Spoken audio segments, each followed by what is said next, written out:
Hello everyone, my name is Leifer. I'll be giving my 8th project speech today, which is getting comfortable with visual aids. So I decided to do a PowerPoint presentation for everyone on how to conduct a successful job search. So we know with the economic climate today, it seems almost no job is safe. So you really, I'm not pushing everyone to be looking, but you always want to, have options open in case something happens, because you never know in today's work environment. So, with that being said, let's go over the agenda for today's presentation. Just a few quick topics. We're going to have how to prepare for a job search, how to find available jobs, how to nail the interview, and then I'll just have a few closing comments. So, the first thing that you want to do when you're preparing for a job search is you really want to sit back and evaluate your career.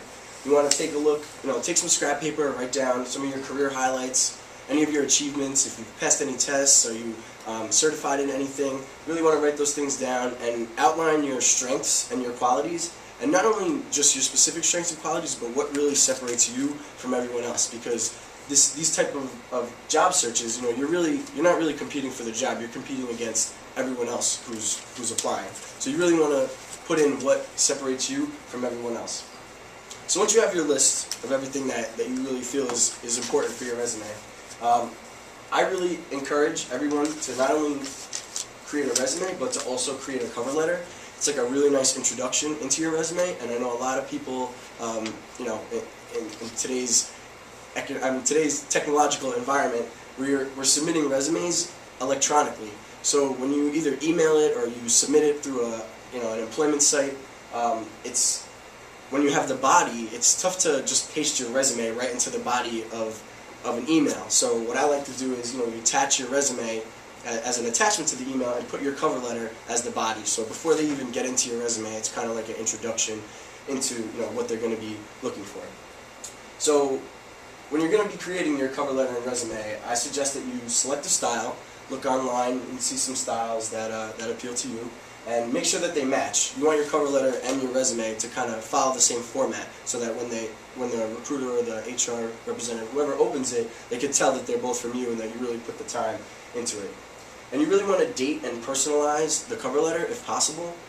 It just shows, you put that personal touch on there, dear Mr. and Mrs. So-and-so. They know that you took the time out to research who you're applying for, and the date, that you're not just sending out some random mass email. So this is actually a copy of my cover letter and resume. Just looking at it, you can kind of see I followed the same format. I have the same type of heading at the top.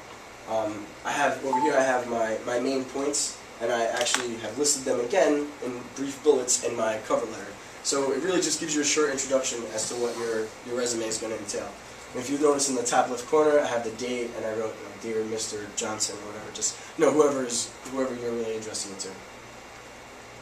So how to find available jobs. The most prevalent way to search for jobs right now is employment websites. It's easy, it's efficient, and everyone basically has access to the internet, so that's really the means of choice right now. This is a screenshot from monster.com. Basically, you can see here, this current search, I just typed in accounting in Connecticut in Stanford. And you actually don't even have to be a member or registered on the site to do a job search, which is a really nice feature. So you can look here, they have a bunch of different topics. You have date, job title, company, location, distance from Stanford, and then there's some here actually have videos that you can watch, which is sort of like an introduction to the position. Some of them have their salary expectations listed already, and you can sort by any of these columns. So if the company is really important to you, you can go through alphabetically and find a company you want, or if you really want to work close to home, you can sort by the miles or the distance from your current location. So there's a ton of different job sites out there right now. The ones I have listed on the left, Monster, Career Builder, Jobster, those are very general job searches, so they have a number of listings there. The ones on the right are a little more specified. So the Ladders is actually a job search that's, I think their catch slogan is 100K jobs for 100K people. So what it is really, if you're those upper level executives, that's sort of differentiate you from all the other postings. The Executive Search group is mainly it's a postings for very temporary jobs. They'll place you in 6-month or a year contract positions. And DICE, as you can see here, is a career hub for tech insiders. So it's something that I've used frequently for its only technology jobs. which is really nice. So if you know where you fit, you can kind of go to the one that applies to you. So there's a number of other things you could do. You can attend career fairs. It's really worth the time and the investment to go to a career fair. You meet a lot of people, which sort of ties into the networking one. You just really get your resume out there, meet with some people, talk to them about the job, and it's a really good way to meet people. City human resources. Most cities have a human resources department, just like we do in the company, and they can really help you find, jobs for the city or the county or the state.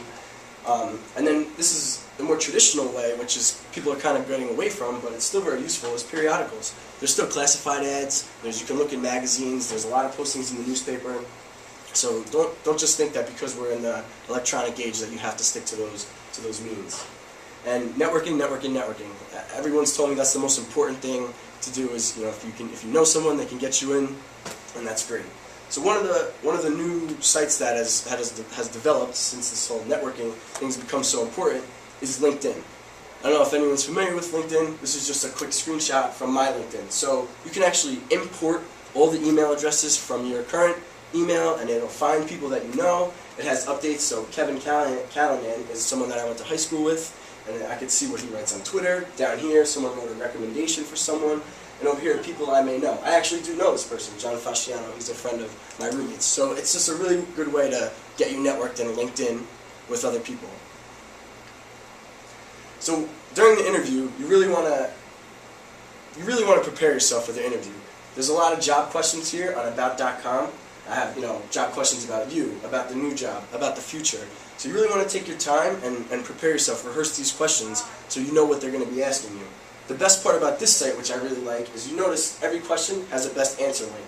So some of the tough questions, like what's your greatest weakness, you may not have a great answer for that. But if you look here, it says when you're asked about your greatest weakness, try to turn a negative into a positive. I work too hard. I complete things before the deadline. So it's just a good way to kind of prepare yourself for these tough interview questions. So closing comments. Why listen to me? You're all sitting there saying, Mike, you're 24 years old, just out of college. Why should I listen to you? Well, these are the steps that I followed to get the position that I actually just recently accepted. So, sad to say, but I will be leaving the firm. My last day is April 9th. So I'll be here for another week, but I'll be sending out an email, and hopefully everyone can keep in touch. But definitely, I'm on LinkedIn and Facebook, and I'll be sending out invites, or feel free to send me one, and I really like to keep in touch with everyone. So thank you very much. Yay!